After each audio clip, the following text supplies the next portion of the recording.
So we've come up here into the foothills of the San Gabriels to do some long exposure photography.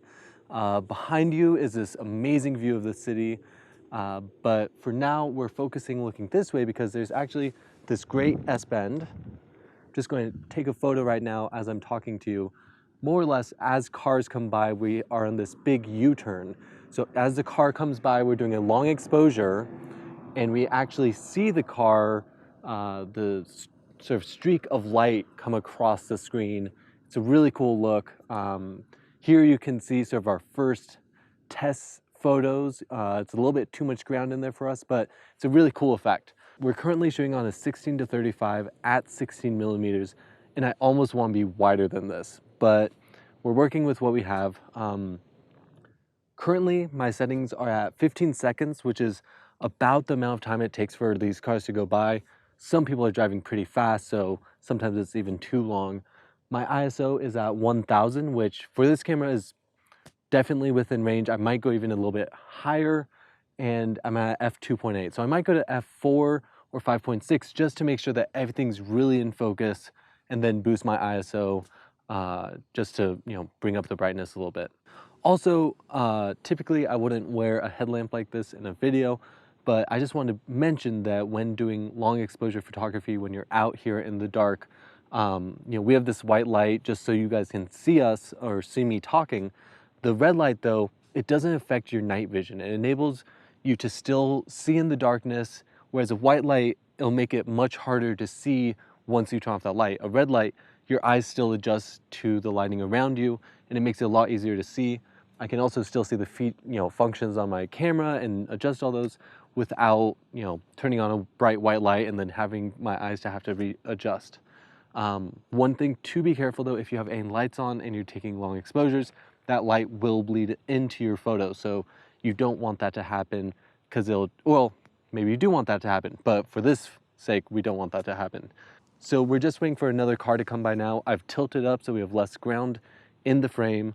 I've gone to an ISO of 4000, f5.6, 15-second shutter. Really, this is all guesswork, and you just have to try again until you find the right settings for you and the photo you're trying to take. Oh, we got a car coming. So I just took the shutter.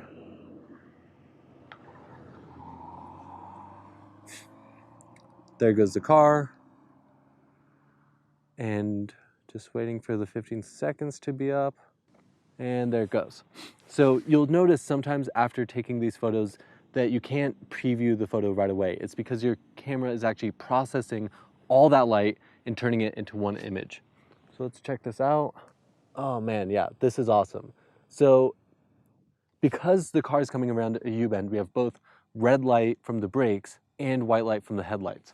And it's almost surreal. You can see where the headlamps have lit up the surrounding area. And then as the car comes around and that red light becomes revealed, the red light sort of comes into play as it makes its way around that bend. Now, looking up in the sky, we do not see any stars. That is because we have Los Angeles below us and we have tons of light pollution. It also is a little bit hazy out tonight, so there's just enough stuff in the atmosphere that we're not seeing any stars. There's a chance that when I bring this into post, they'll be able to use the dehaze filter on Lightroom and maybe bring out a star or two, but it's not looking too likely. So we're right here in the middle of the U-turn. I kind of want to see the entire thing. It's cropping just on the edges. So we're gonna move down the street a little bit, get more of one side and less of the other, but we'll be able to get the entire thing in the single frame. So, with long exposures, you gotta be patient. Each time you take a photo, it's gonna take 15 seconds or 30 seconds. And in this case, we're actually waiting for cars. So we have to be patient with this and take the time to get the shot. So let's move over there and see what we can get. Now at nighttime, you gotta be really careful that you move slowly and you don't fall off a cliff or damage any of your photo equipment. You want to just take the time and make sure you set up right. This could be, I don't know if I'm wide enough. Here comes another car though.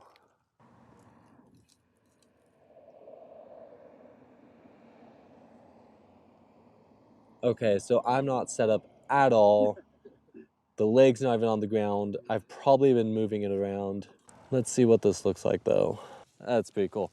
Still not the whole thing. Yes, Phil has the right idea.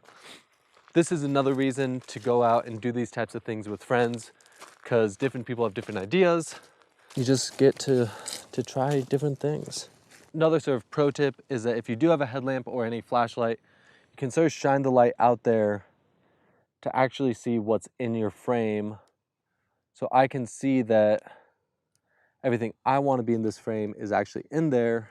There is some stuff in the way, like there's this tree here, and because it's a little windy, I think it's going to be kind of blurry, but you know, we'll just have to wait for the next car and see how this looks.